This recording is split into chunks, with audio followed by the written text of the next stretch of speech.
സുഹൃത്തുക്കളെ, ബിഗ് ബോസിൽ പുതിയ ദിൽഷ വന്നു. പുതിയ ദിൽഷ കഴിഞ്ഞ സീസണിൽ കപ്പടിച്ച ദിൽഷയല്ല, ഈ പ്രാവശ്യം എത്തിയിരിക്കുന്നത് ഒരു കപ്പടിക്കാത്ത ദിൽഷയാണ്. വേറെ ഒരമല്ല, നിങ്ങളുടെ സ്വന്തം റെനീഷ എന്ന് പറഞ്ഞ വ്യക്തിയൊക്കെ.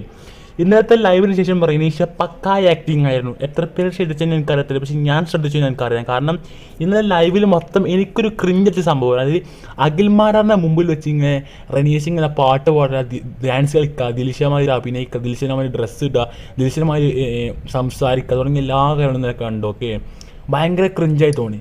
പക്ക ദിൽഷൻ്റെ സ്ട്രാറ്റജി വെച്ച് മുന്നേറാണെങ്കിൽ ഭയങ്കര ബോറാട്ടോ. അഖിൽമാരാറിനെ പിടിക്കാതെ എൻ്റെ ഒരു പേഴ്സണൽ പെർസ്പെക്റ്റീവ് പറയുകയാണെങ്കിൽ അഖിൽമാരാറിനെ വെച്ച് നോക്കുകയാണെങ്കിൽ റോബിനെ പോലെ അത് അത്രയും സപ്പോർട്ട് കിട്ടുന്ന ഒരു വ്യക്തിയാണ് ബിഗ് ബോസ് ഹൗസിന് ഉള്ളിൽ ഈ അഖിൽമാരാർ. ഓക്കെ, സോ അതുകൊണ്ട് തന്നെയായിരിക്കും ഈ പറഞ്ഞ റെനീഷ ദിൽഷയെ പോലെ ഡ്രസ്സ് ഇട്ട് ദിൽഷയെ പോലെ അഭിനയിച്ച് അഖിൽമാരാറിൻ്റെ സ്നേഹം പിടിച്ചു പറ്റി അതുമായി കുറച്ച് വോട്ട് കിട്ടാൻ നോക്കുന്നത്. ഓക്കെ, എന്തായാലും എൻ്റെ ഒരു ഒപ്പീനിയൻ മാത്രമാണ്.